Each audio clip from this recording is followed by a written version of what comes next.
क्योंकि भगवान तो तब अवतरित होते हैं जब पाप बढ़ जाते हैं। सतयुग को कहा जाता है वे पाप पुण्यों का युग था, चारों चरण पुण्यों से भरा हुआ था। और चारों चरण जब पुण्यों से भरा हुआ था तो वहां पर अवतार की क्या जरूरत? जरा हम भी विचार करें सभी लोग। जब चारों चरण पुण्यों से भरा हुआ था तो वहां एक भी अवतार की आवश्यकता नहीं। भगवान तो तब अवतार लेते हैं जहां पाप बढ़ जाते हैं। लेकिन यूं कहा जाता है सतयुग में 4 अवतार लिए और त्रेता में 3 अवतार की चर्चा करते हैं, क्योंकि वहां पर जब 3 चरण पुण्यों से भरा हुआ था, 1 चरण पाप से भरा हुआ था, तो भी यहां अवतार की केवल 1 की जरूरत थी, क्योंकि 1 चरण पापों से भरा हुआ है, 3 चरण पुण्यों से भरा हुआ है। लेकिन यहां पर 3 अवतार की कल्पना की जाती है। द्वापर में 2 चरण पापों से भरा हुआ है और 2 चरण पुण्यों से भरा हुआ है। यहां पर 2 अवतार, यहां पर बात ठीक, लेकिन कलयुग के लिए कहा जाता है यहां पर चारों चरण पापों से भरा हुआ है, यहां 1 अवतार की बात कही जाती है। तो इस प्रकार हम देखते हैं ये अवतारवाद की जो कल्पना है, अवतारवाद की जो बातें हैं, ये बिल्कुल निरर्थक लगती है। और वह दिन बड़ा अच्छा होगा जब कोई अवतार नहीं। आज भी इस धराधाम पर हजारों अवतार हैं और अपने को अवतार घोषित करने के लिए महापुरुषों के नाम पर, महापुरुषों के कंधे पर बंदूक रखकर वे गोली चलाते हैं। वे अपनी बात को भी किसी महापुरुष का नाम ले देते हैं और जानता है कि समाज मेरी बातों को स्वीकार नहीं करेंगे तो अपने को महापुरुष के अवतार मान लेते हैं। आज भी कबीर के दर्जनों अवतार माने जाते हैं और आए दिन वे भगवान, वे अवतार आए दिन वे जेल खाने में अपने को ले जाते हैं, क्योंकि ऐसे कृत्य कर जाते हैं।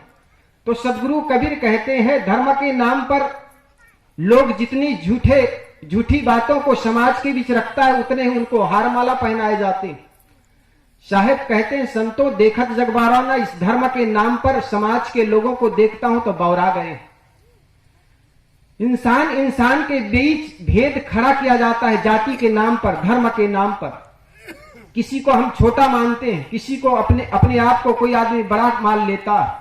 इस देश का सबसे बड़ा दुर्भाग्य रहा है इस देश की वर्ण व्यवस्था, जिनके चलते एक आदमी को हमने छोटा मान लिया, दूसरे को बड़ा मान लिया। और जिस देश में कर्मकर छोटा मान लिया जाए उस देश का विकास भी कैसा हो सकता है? जो आदमी हल का मुट्ठी पकड़े, जो आदमी 2 जोड़ी जूता दिन भर में बनाए, जमीन का मिट्टी उठाकर मटका बनाने वाला व्यक्ति, रुई कपास से कपड़ा बनाने वाला वो बुनकर समाज, ये सारे कर्मकरों को हमने कहा ये छोटा। और इस चीजों का प्रयोग करने वाला व्यक्ति, इस मेहनत करके बनाने वाले जो चीज बनी उस चीज को पहनने वाले, प्रयोग करने वाला व्यक्ति अपने को बड़ा मान लिया। तो जरा सोचो इस देश के कैसी व्यवस्था रही है। एक व्यक्ति दिन भर में 2 जोड़ी जूता बनाता, उस जूता बनाने वाले कर्मकर को, चर्मकर को हमने कह दिया ये छोटा, और उस जूता को पहन करके धमतरी के चौराहे पर चमकने वाला आदमी अपने को बड़ा मान लिया। ये कोरी समाज जिन्होंने इस बृहद समाज को कपड़ा दिया, ठंडी से गर्मी से हमने उस कपड़े के माध्यम से अपने शरीर की रक्षा की। उस कपड़े को बनाने वाले समाज को हमने कहा तुम अछूत छोटे, और जो समाज ने धमतरी के चौराहे पर उस कपड़े को पहन करके ठंडी और गर्मी से अपने शरीर को रक्षा करने वाला व्यक्ति को हमने बड़ा मान लिया। ये कुम्हार समाज जिन्होंने मिट्टी उठाकर मटका बनाया, समाज को ठंडा पानी पिलाया, उस मेहनत करने वाला समाज को हमने छोटा बना दिया और उस ठंडे मटके का प्रयोग करने वाला आदमी अपने को बड़ा मान लिया। जिस समाज ने शौचालय को, सड़क को साफ किया, उस साफ करने वाले को हमने छोटा मान लिया और शौचालय में जाकर गंदगी फैला देने वाले व्यक्ति अपने को बड़ा मान लिया। कैसी व्यवस्था रही इस देश की, जरा सोचो। हमारे तेली समाज जिन्होंने खेतों में से तिलहन पता लगाकर तेल निकाल करके समाज को दिया और समाज उस तेल से पूरी पकवान और शरीर में मर्दन किया, वो पूरी पकवान खाने वाला समाज बड़ा हो गया और तिलहन का पता लगाकर तेल निकालने वाला वो समाज को हमने छोटा कर दिया। ये कैसा दुर्भाग्य रहा। और गोस्वामी तुलसीदास जी ने तो एक साखी ही बना दी, जे वर्णाधम तेली कुम्हारा, सपच की रात पोल कलवारा। आधे दर्जन समाज को उन्होंने अछूत कह दिया, छोटा कह दिया। ये सब धर्म के नाम पर हुआ। सदगुरु कबीर कहते हैं, कोई आदमी धर्म से न तो छोटा होता है, न ही कोई आदमी जन्म से बड़ा होता। बोलिए सदगुरुदेव की। धर्म के नाम पर इंसान के बीच दूरियां बना ली, दीवारें खड़े कर दी। छोटा बड़ा के नाम पर, धर्म के नाम पर सदगुरु कबीर कहते हैं, तैया हम तुम ये कै लोहू, ये कै प्राण व्यापय मोहू। सदगुरु कबीर कहते हैं, तुम हम एक ही प्रकार के लोहू हमारे शरीर में व्याप्त है, और एक ही प्रकार के जीव आत्मा सबके अंदर है। फिर भी कौन ज्ञान से भया निनारा, किस ज्ञान से तुम बड़े हो गए।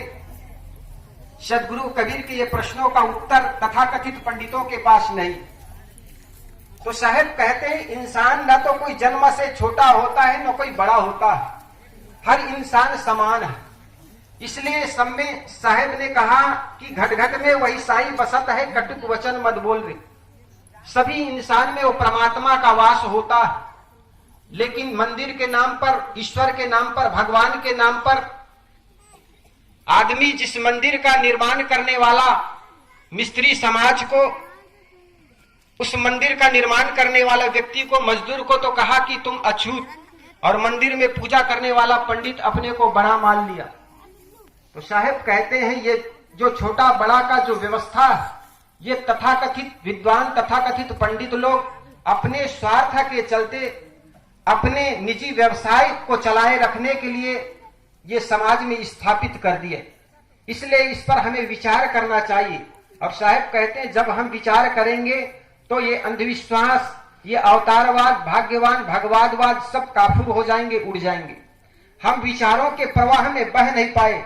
जरा कल्पना करो, एक आदमी का पैर 1 वर्षों तक बांध दिया जाए, उसको चलने का इजाजत न दिया जाए किसी प्रकार की, तो वो आदमी अपंग हो जाएगा। ठीक इसी प्रकार विरहत समाज में 80% समाज को यह कह दिया गया कि तुम विचार नहीं कर सकते, तुम पर शिक्षा का अधिकार नहीं है। और जिस समाज का हजारों वर्षों तक विचारों पर ब्रेक लगाया गया हो, शिक्षा पर प्रतिबंध लगाया गया हो, वो समाज विचारों के क्षेत्र में आगे बढ़ नहीं पाया। इसका एक ही कारण है, तथाकथित वर्ण व्यवस्था। साहब कहते हैं, ये वर्ण व्यवस्था की जो बंधन है, इससे ऊपर उठ करके अपने आप को पहचाने। और जब इंसान अपने आप को पहचान लेगा, वास्तव में मैं केवल देह नहीं, बल्कि हर इंसान की तरह मेरे में भी आत्मा है, मैं भी एक स्वतंत्र विचारक हूं, मैं भी विचार कर सकता हूं।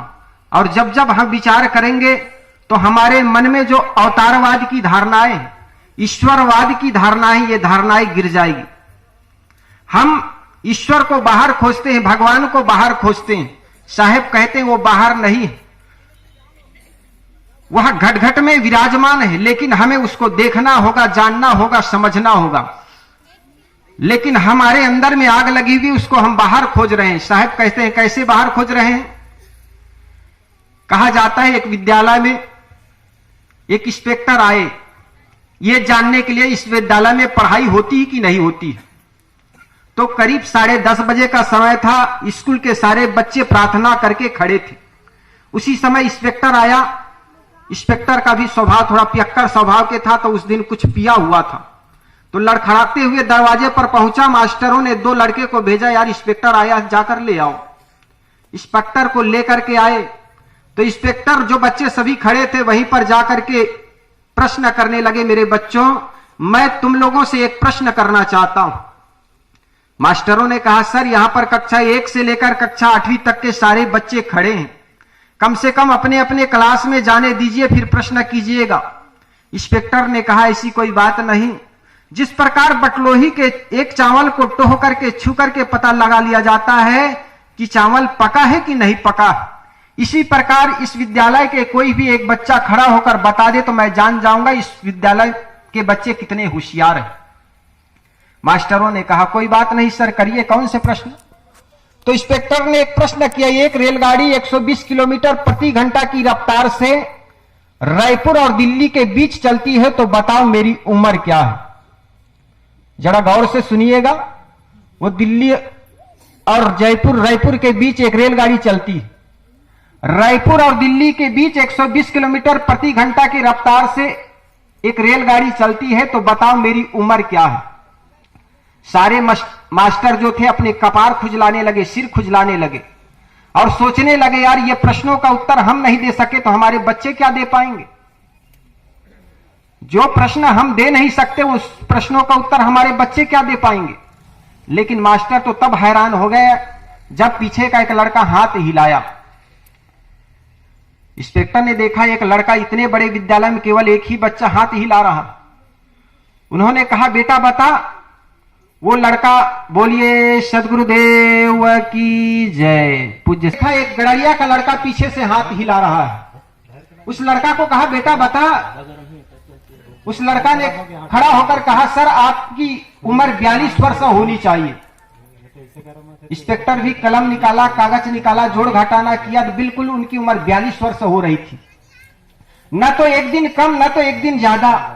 अब तो इंस्पेक्टर के भी सिर में दर्द होने लगा, यार इस लड़का ने कैसे किस फार्मूला का, किस विधि का, किस मेथड का प्रयोग किया जो कि मेरी उम्र बिल्कुल 42 वर्ष निकाल दी। अब इंस्पेक्टर ने कहा बेटा एक बात बता, तूने कौन से मेथड का प्रयोग किया जो कि मेरी उम्र बिल्कुल 42 वर्ष निकाल दी तूने। लड़का ने कहा सर माफ करे तो बताऊं।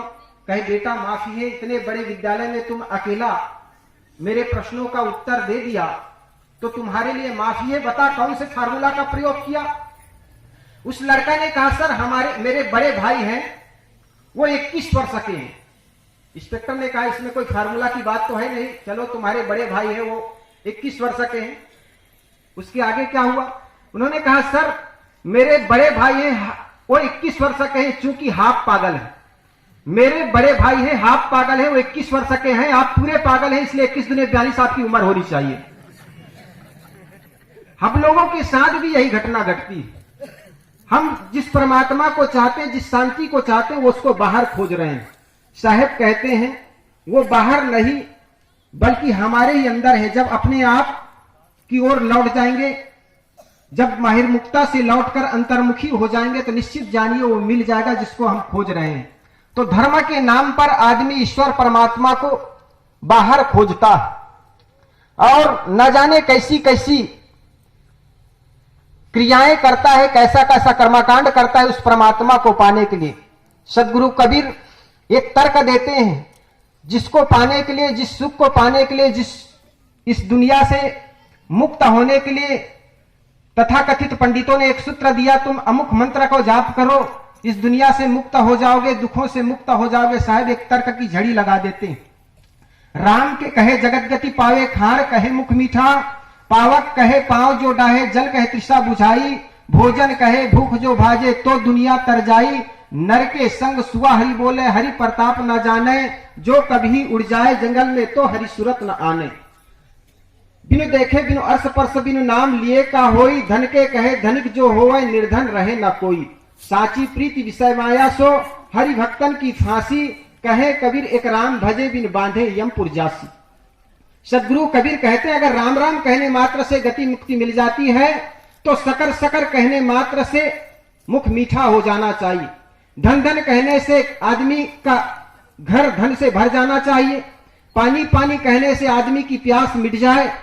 भोजन भोजन कहने मात्र से आदमी की भूख मिट जाए। तो ये मान लिया जाएगा कि केवल राम राम कहने मात्र से भी गति मुक्ति मिल सकती है। और अगर ऐसा नहीं होता, शकर शकर कहने मात्र से मुख मीठा नहीं होता, पानी पानी कहने मात्र से आदमी की प्यास नहीं मिटती, धन धन कहने मात्र से कोई आदमी धनवान नहीं होता, तो केवल राम राम कहने मात्र से भी गति मुक्ति नहीं हो सकती। इसलिए सदगुरु कबीर राम को मानने पर नहीं बल्कि जानने पर जोर देते हैं। वे कहते हैं बहुत दुख दुख दुख की खानी, तब बची हो जब राम ही जानी। साहेब कहते हैं तब दुख से बच पाओगे जब राम को जानोगे। और मानना होता है विश्वास के बल पर, श्रद्धा के बल पर, और जानना होता है विवेक के बल पर, परख के बल पर, खोज के बल पर। साहेब कहते जिन खोजा तिन पाइया गहरे पानी पैठ।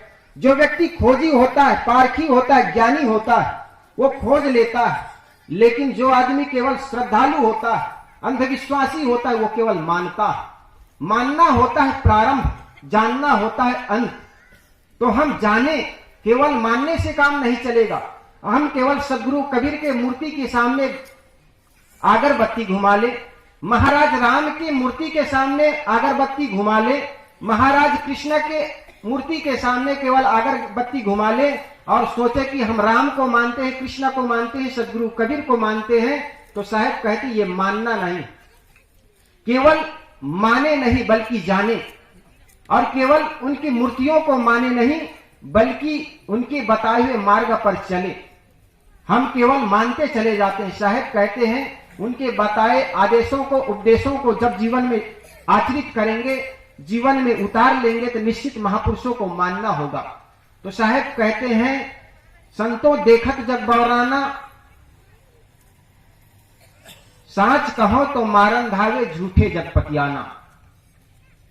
धर्म के नाम पर इस दुनिया में बहुत सी ऐसी बातें होती है जिसको हम बिना विवेक विचार के केवल स्वीकार करते चले जाते हैं। साहब कहते हैं धर्म के नाम पर जितना विवेक को प्रधानता दी जाती है उतना विश्वास का नहीं है। इसलिए मानने के बजाय हम जाने आखिर सत्य क्या है, और सत्य को जानने के लिए हमें पूरा जीवन लगाना पड़ता है। मानना तो कोई बता दिया बस मानते चले गए, किसी पंडित ने बता दिया, किसी मौलवी ने बता दिया, कोई और बड़े बुजुर्गों ने बता दिया, बस हम मानते चले जाते हैं। लेकिन जानना होता है स्वयं के विवेक के बल पर, स्वयं के परख के बल पर। स्वयं जब तक खोजी नहीं बनेंगे तब तक केवल मानते चले जाएंगे, और मानेंगे वहां पर हमारे जीवन में अंधविश्वास उतरेगा।